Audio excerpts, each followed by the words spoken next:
back with another Sam Howell film breakdown at the midpoint of the season. First and foremost, if you've been following this channel for a while, you know this is probably my fourth or fifth video on Sam Howell, and it shows you that I'm a believer in Sam Howell, and I think that he's the franchise guy in Washington, and I've held that stance since the end of last season. Howell has a lot of tools. He's a smart quarterback with great arm talent, above average mobility, and displays the ability to win in a variety of ways. On the season, Howell is second in the league with 2,471 passing yards and tied for sixth in passing touchdowns with 14, while also adding 157 yards and a touchdown on the ground.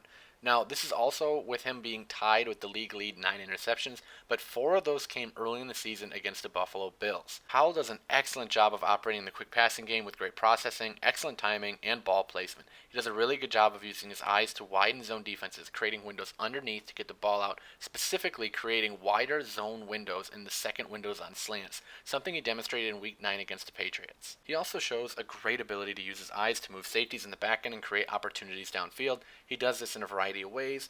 First, Howell's going to use his eyes to look off safeties by taking his eyes to one half of the field, getting that safety to open his hips to the sideline before taking his eyes back to the other half of the field and making a throw.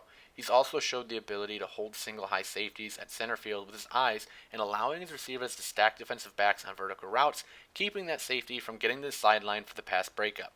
The other way that I've seen him use his eyes is in smash concepts where he'll look at the flat, get the flat defender to bite, then throw the out or corner, taking away that flat defender's underneath leverage, or vice versa, where he'll look at the corner and get to that flat defender to work upfield, trying to hawk an interception here, but Howell will always come back to that flat for an easy completion. This has been a very improved aspect of Howell's game throughout this season and is something that is very highly encouraging to watch. Howell also continues to demonstrate his ability as a deep passer. I honestly view him as one of the more accurate deep passes in the NFL today. He will consistently deliver good, accurate balls downfield, specifically when working the sideline. This is something that Howell was always really good at, even going back to his college days, and it continues to be an area of success for him in the NFL. Earlier I'd mentioned Howell's 157 yards and a touchdown on the ground that he has on the season. Howell is an above average athlete for the position, and he's not afraid to take off, use his legs, and earn first downs. Howell is a tough and competitive runner who will lower his shoulder and absorb heavy contact in an attempt to make a play for his team. He had his best run of the season against the Patriots this last week, and I'll play that for you here in the video. Howell has also been doing this behind what I'm calling one of the most unreliable offensive lines in the NFL today. Howell is currently taking an incredibly high rate of sacks on a down-and-out basis, and he does shoulder some of the blame for this as he is willing to hold onto the ball entirely too long in some instances, but the offensive line play he's experiencing certainly would lead to any quarterback taking a lot of sacks through a 17-game season. This leads me to the concerns that I've had in Howell's game so far this year, and that's, as previously mentioned, his willingness to hold the ball too long after the snap and his over-aggressiveness in some situations. Howell has a tendency to get too aggressive at times and force balls into coverage, especially in the red zone. He did have a really bad interception that demonstrates it perfectly in this game, and I'm showing that for you here now. This area of his game needs to be more consistent. We can't be turning the ball over, specifically in the red zone.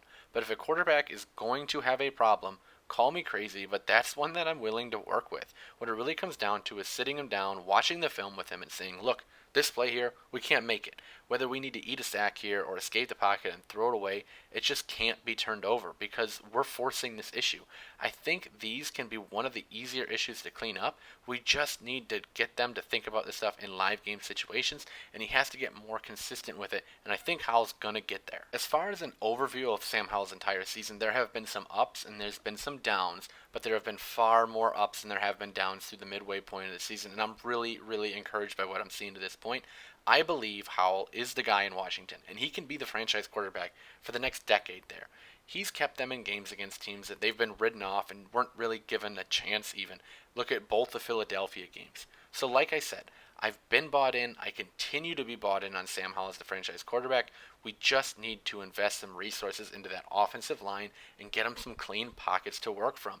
Now, I want to get into a handful of specific plays from the Patriots game to kind of break down to show what I'm exactly pointing out here. So let's get into the tape here. Now, taking a look at this first play, I want to take a look at one of the best throws that you're going to see all season. At the back of his drop, he's going to be pressured and forced to retreat and roll to the right. With the defender in his face, he stops on that back foot and makes his throw across his body while falling backwards and is placed nearly perfectly. This is the type of playmaking that we see from some of the best in the league. Think your Patrick Mahomeses, your Josh Allens, guys like that. Howell is able to make these big splash plays just like they are. We've seen it at different points throughout the season, and this is just one of those instances. If one of those bigger name quarterbacks like Patrick Mahomes or Josh Allen made a play like this, it would have broke the internet just like it typically does. But because it was Howell, it kind of got lost in the shuffle of week 9. But don't let that take away from the fact that this was an absolute beauty of a throw by Sam Howell. Now, taking a look at this next play, I want to kind of touch on some of that rushing ability that I mentioned earlier. On this play, Sam Howell and the Commanders are faced with, if I recall correctly, 3rd and 23. And Sam Howell's going to break the pocket on his own here. He's going to pick up 24 yards on the ground to get himself and the offense a first down. This is obviously one of his best runs in the season, and honestly, probably one of the best runs by a quarterback on the year. On this play, he shows really, really good vision, but also great contact balance to fight through these tackles. He's surprisingly one of the league leaders in forced missed tackles, and that's across all positions. So, like I was kind of talking about, he's not the most gifted athlete like the Lamar Jacksons of the world or Justin Fields, but he brings some serious athleticism to the table, and he's able to get out there and earn first downs with his legs for the offense. This was one of the most phenomenal plays that I saw from week 9. Now, this last play that I kind of want to touch on is going to be a variation of mesh here. Usually, mesh is ran with 2 crossers and then an over-the-ball route as well. The Commanders actually run this play in a very, very interesting way. Instead of having the 2 crossers and the over-the-ball route, what they're actually going to do is they're going to run the 2 crossers, and then the crosser that's used as the natural pick or rub is actually going to turn into that over-the-ball route. This was a really creative play. This is less of a good on Sam Howell and more of a cool Commanders offense play that I wanted to get in here, but this did come late in the game when Sam Howell and the Commanders are trying to ice this game. This is a big first down. Nice play by Howell and nice design on the offensive side by Eric Bieniemy. To wrap this video up, I just want to say that I have been a big believer in Sam Howell, even going back to his North Carolina days, and I continue to feel that same way today, even more so honestly after the first half of the first season as a starter. Reports have came out that Howell is looking like the guy for the Commanders moving forward, and I think he's certainly earned it. With that being said, this is only his 10th start in the NFL, and I still only envision him getting better, and I would not be surprised to see him have an even more impressive second half of the season than he did in the first half. As it currently sits though, Howell is on pace for roughly 4,700 yards passing, 26 passing touchdowns, which would be an incredible first year as a starting quarterback. We just have to keep those turnover numbers down and stay healthy the rest of the way to go along with those stats. That's all I have for this one. Just a quick little check-in on our guy Sam Howell, and it's been a pleasant watch. I'm extremely encouraged by Howell's future, and I'm very excited to watch him in Week 10 versus Seattle Seahawks. Tell me your thoughts on Sam Howell's season in the comments below, and what you think the end-of-season stat line could look like for him. If you like this video, please consider liking the video, subscribing to the channel, and hitting the bells to get notified when I post new videos just like this one. That's all for today. I'll catch you on the next one. Peace.